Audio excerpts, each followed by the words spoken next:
ज्ञान गंगा में आपका स्वागत है। आज मैं बताता हूँ आपको कि जो हर युवा की समस्या है, भारत ही नहीं सारे संसार में जो भी युवा हैं, जो भी जो आदमी हैं और वृद्धावस्था के पहले वाले उम्र के हैं, वय के हैं, उनकी सबकी समस्या है।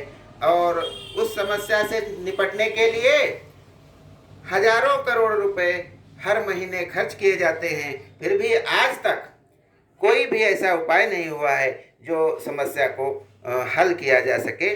और वो ऐसी समस्या है कि ये आज की समस्या नहीं है, ये सन 1600 ईस्वी में जब रीतिकाल का प्रारंभ हुआ था तो कवि केशव दास थे, उनकी समस्या भी यही थी।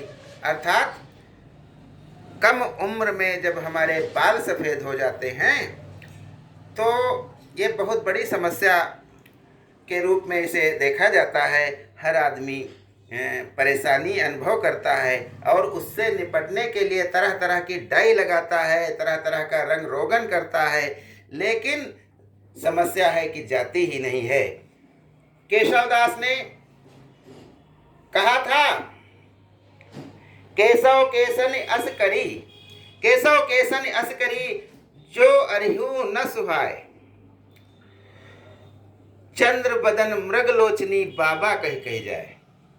केशव दास जी कहते हैं कि हमारे केशों ने, हमारे बालों ने हमारे साथ वो कर दिया है जो शत्रु भी नहीं कर सकते हैं, कोई दुश्मन भी नहीं कर सकता है। और वो उसके लिए क्या समस्या उत्पन्न हुई है कि हमारे बाल सन जैसे सफ़ेद हो गए हैं और चंद्र बदन मृगलोचनी, सुंदर और अच्छे भाषा बानी और मृग के समान सुंदर लगने वाली जो युवतियां हैं वो हमें बाबा कह करके जा रही हैं।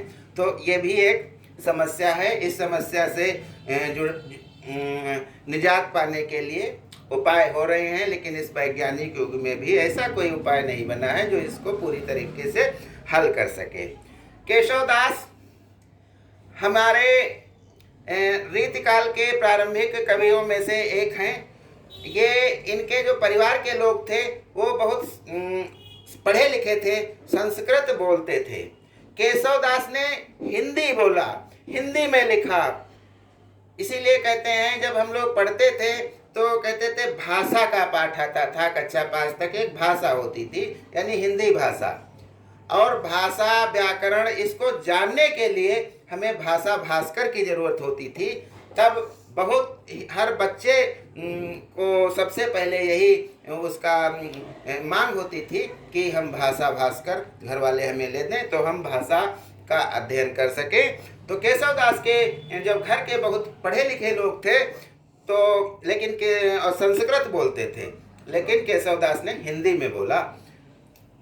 तो इस प्रकार से केशव दास जी कहते हैं, भाषा बोल न जानही, जिनके कुल के दास, तिन भाषा कविता करी, जड़मत केशव दास। केशव दास अपने को बहुत मंद बुद्धि मानते हैं और कहते हैं कि जिनके घर वाले भाषा बोलते ही नहीं थे, उस भाषा में हमने कविता लिखी तो हम तो जड़मती हैं।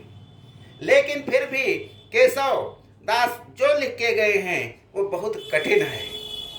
इंटर में पढ़ा था, खंड परस को सो विजय सभा मध्य को दंड, कुछ मतलब ही नहीं, सर से ऊपर से निकल गया।